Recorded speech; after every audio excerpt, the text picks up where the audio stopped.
পরিবেশ রক্ষায় আওয়ামী লীগ সারা দেশে গাছ লাগায় আর আন্দোলনের নামে বিএনপি জামায়াত তা ধ্বংস করে অভিযোগ করেছেন প্রধানমন্ত্রী শেখ হাসিনা।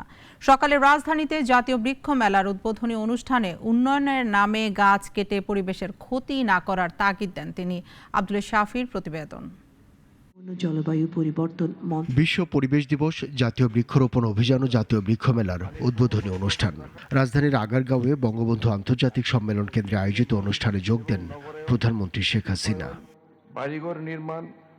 ৩৩,০০০ বৃক্ষরোপণ ও গাছ থেকে পেরেক অপসারণ করা, ওয়াহিদ সর্দার সহ বিভিন্ন ক্যাটাগরিতে ৩০ ব্যক্তি ও প্রতিষ্ঠানকে জাতীয় পরিবেশ পদক, বঙ্গবন্ধু পদক এবং প্রধানমন্ত্রী পরিবেশ পদক ২০২৩ প্রদান করেন সরকার প্রধান।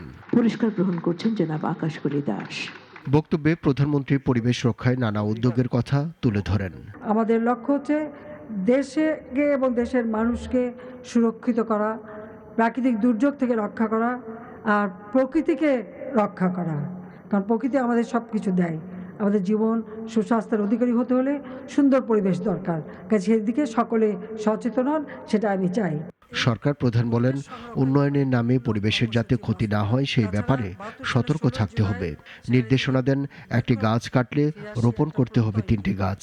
সরকার উৎখাতের আন্দোলনের নামে অগ্নি সন্ত্রাস করে মানুষকে যেমন হত্যা করা, হাজার হাজার বৃক্ষ, লক্ষ লক্ষ বৃক্ষ তারা কেটে ফেলে দেয় জামাত, বিএনপি এরা সেই সময়।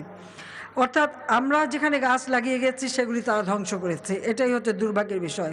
জলবায়ুর বিরূপ প্রভাব নিয়ে শঙ্কা প্রকাশ করে প্রধানমন্ত্রী বলেন, পরিবেশ রক্ষায় আর্থিক ফান্ড গঠন জরুরি।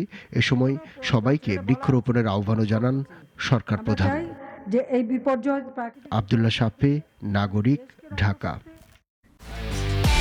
একমাত্র ওয়ালটন এসি দিচ্ছে 1 বছরের রিপ্লেসমেন্ট গ্যারান্টি এবং কম্প্রেসারের 10 বছরের গ্যারান্টি।